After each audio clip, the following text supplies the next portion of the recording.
10 clauses and their functions, analyzes breaking up of sentence into its component parts in order to show then mutual relationship is called analysis. वाक्य को उसके स्वाभाविक टुकड़ों में तोड़कर उनका आपस में संबंध बतलाना एनालिसिस कहलाता है. The sentence and the clauses. Sentence शब्दों का वह समूह जो पूरा भाव प्रकट करे वह वाक्य कहलाता है. प्रत्येक वाक्य में फाइंड वर्ब होता है, जैसे I admire her kindness, Shobha meet with an accident. इन वाक्यों में एडमायर और मीट फाइंड वर्ब है, इसीलिए ये वाक्य है. क्लाउज. वाक्य का वह भाग जिसमें एक सब्जेक्ट तथा फाइंड वर्ब हो वाक्य खंडी या उपवाक्य अर्थात क्लाउज कहलाता है, जैसे he told me that he would help me. उपरोक्त वाक्य में that he would help me पूरे वाक्य का एक भाग है जिसमें एक सब्जेक्ट ही और फाइंड वर्ब वुड हेल्प है, इसीलिए that he would help me एक क्लाउज है. Kind of clauses. क्लाउजेस निम्नलिखित 3 प्रकार की होती हैं. प्रिंसिपल क्लाउजेस वह क्लाउज जो अपने अर्थ के लिए किसी अन्य क्लाउज पर निर्भर रहती हैं प्रिंसिपल क्लाउज कहलाती हैं, जैसे I do not know where he lives, don't say anything while I am speaking. उपरोक्त वाक्य में आई डू नॉट नो तथा don't say anything principal clause है क्योंकि इनसे पूर्ण वाक्य भाव व्यक्त होता है. प्रिंसिपल क्लाउज किसी कॉनेक्टिव से आरंभ नहीं होती. Coordinate clause. यह क्लाउज पूर्णतः स्वतंत्र होती है, इसे अपने अर्थ के लिए किसी भी अन्य क्लाउज पर निर्भर नहीं रहना पड़ता. ये सिंपल सेंटेंस ही होते हैं जो कोऑर्डिनेट कंजक्शंस से जुड़े होते हैं, परंतु जिसके बाद वह क्लाउज आती है उसी की सहायक बन जाती है, जैसे I shall go and shall she will come. इस वाक्य में आई शैल गो तथा सी विल कम 2 स्वतंत्र क्लाउज हैं, परंतु पहली प्रिंसिपल क्लाउज तथा दूसरी कोऑर्डिनेटेड क्लाउज कहलाती है.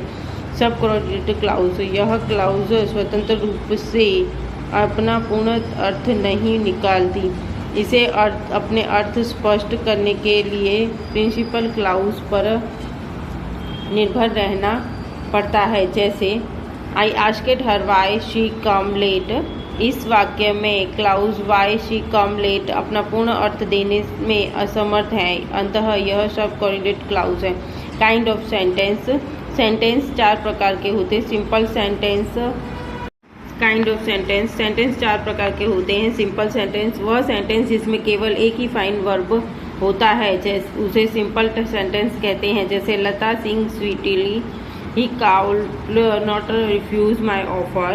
Compound sentence. इस सेंटेंस में 2 या 2 से अधिक स्वतंत्र क्लाउज होती हैं, अर्थात एक तो प्रिंसिपल क्लाउज होती है तथा या 2 से अधिक कोऑर्डिनेटेड क्लाउज होती है, जैसे रन फास्ट और you will miss the train, the guard विस्टेड and the train started.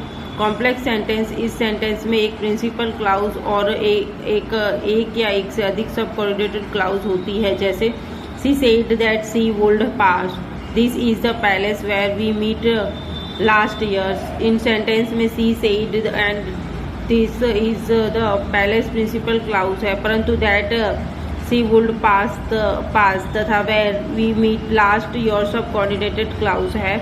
मिक्सेड sentence. इसमें सब कोऑर्डिनेटेड तथा कोऑर्डिनेटेड दोनों ही प्रकार की क्लाउज होती हैं, जैसे he told her that he would go to her house and inform her parents what and had happened.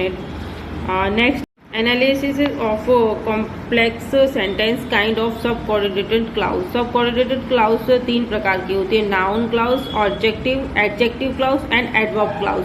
Noun clause. यह clause जो नाउन का काम करती है, अर्थात जिसका प्रयोग नाउन के स्थान पर किया जाता है, उसे नाउन क्लाउज कहते हैं. पहचान. मेन वर्ब के साथ व्हाट लगाने से जो प्रश्न बनता है उसके उत्तर में जो क्लाउज प्राप्त होता है वह नाउन क्लाउज होती है, जैसे he told me that he was feeling unwell. Question. He told me what. Okay. Answer that he was feeling unwell. Noun clause. That he would come is the doubtful. Question: what is a doubtful? Answer: that is a that he would come. Noun clause clause के comparative who, whose, whom, when, where, which, what, why, how, that, if, whether. Noun clause का निम्नलिखित रूपों में प्रयोग होता है.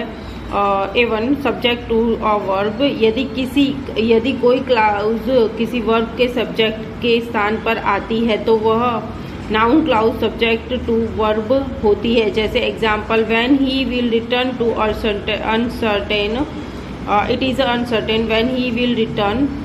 Example: whom the goats love die young, whom the goats love. A2 object to a verb. यदि कोई clause वाक्य में फाइंड वर्ब के ऑब्जेक्ट का स्थान ले तो वह noun clause object to the verb कहलाती है. जैसे example: I can not say that he wants, I can not say what he wants. Example: do you know when the train will arrive, do you know when the train all arrive. Practice time. Let's practice. Analyze the following sentence into the clause, giving the kind and function of each clause.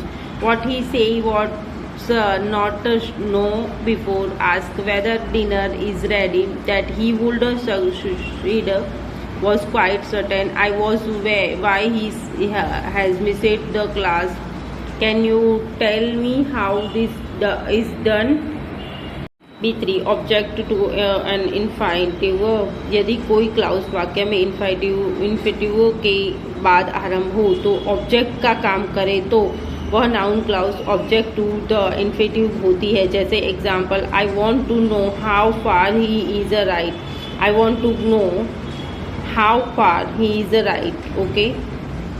Example 2: he wants to say that he is not blame, he wants to say. B that he is not to blame. Okay. B4 object to prepositions. यदि कोई clause किसी preposition से पश्चात object के रूप में आए तो वह noun clause object to prepositions होती है. जैसे please attend to what I say, please attend to what I say. Example: your success depends on how you work, your success depends on how your work. Practice: he wants to say that he is not to blame. We laughed at what he spoke. Object to practice. यदि कोई clause के किसी practice के बाद आए और object का काम करे तो वह noun object to the principal होती है. जैसे example: hoping that he would be in the park, I went there. Principal clause. Example: I went there hoping that he would be in the park. Example: the principal went away saying that he would not talk to any student. The principal went away saying that he would not talk to any student.